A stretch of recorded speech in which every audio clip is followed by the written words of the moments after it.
Well, you're wearing a OVO shirt right now? Yeah. Hold on, man. I got a family member. I got to do this, Vlad. Let's do this. Because I was supposed to wear it. Now, a lot of people got money. Andre Herrington, out of Compton. It's my guy. I was supposed to wear it, right?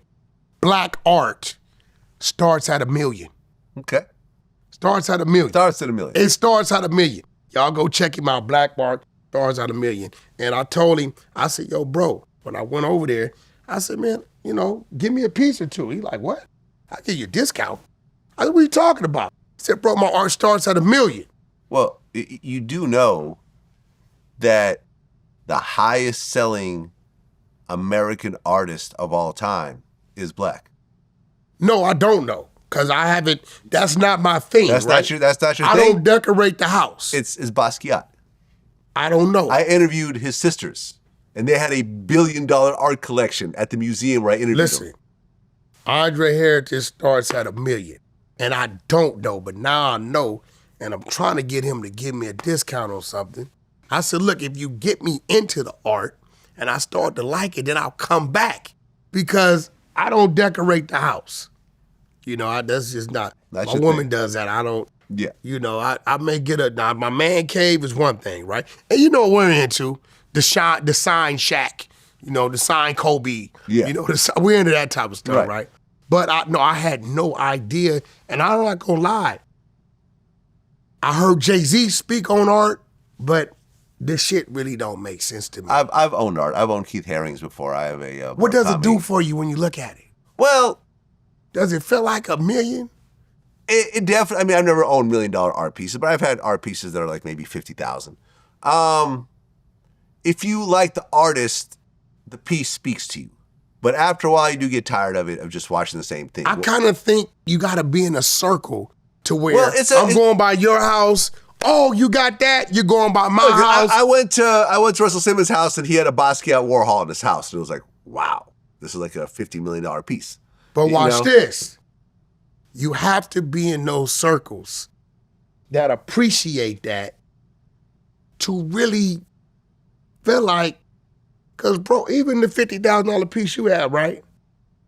For one, I don't let a lot of people come to my house unless it's family, certain friends, right? Yeah. So it was like, shit, who gonna be looking at it? You are. I don't appreciate. Well, here's what I did. Because I ended up, the problem with art, and people don't talk about this part of it, but as someone that owned a bunch of art and ended up selling it, the problem with art is that, number one, you have to insure it. Because it's so fragile, right? Fire breaks out, someone steals it, whatever else, you have to have it insured. So every year, you have to cut a check for it, right? And it's not a cheap check. So it's like a car, like your insurance on your car. It's like having a Richard Mille watch or a car or your house. Your house has insurance, right? All these things have to be insured because in a worst case situation, it could turn into zero. So you want the insurance company to take the brunt of the cost if something happens to it. The other problem is that unlike other assets, like let's just say houses or cars or whatever, that you could sell them and make most of the money back. You can't get your money back from the art? The problem is that where you get the most money for art is in the auction houses, which is like Christie's and Sotheby's and so forth. So your one you paid $50 for, what could you sell it for? Let me put it like this. I had an art collection worth maybe, let's just say 100,000 to be, just ballpark. I don't remember exactly what it is. It was Keith Haring, signed prints and so forth. Well, let's just say I spent about 80,000 on it.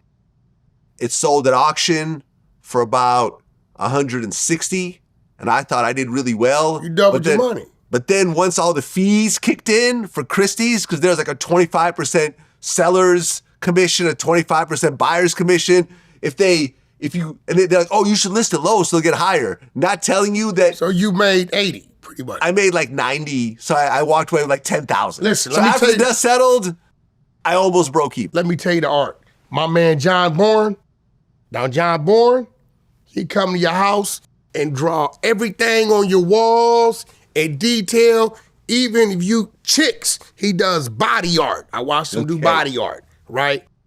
I could appreciate that art because I watched it come alive on my walls. My whole game room and my man cave in the backyard is all like the whole, like 2,500 square feet is just all him, like crazy stuff. But I see, they be like, yo, that's a this, that's a that. I'm looking at it like, just look like a little house and some goddamn lilies to me.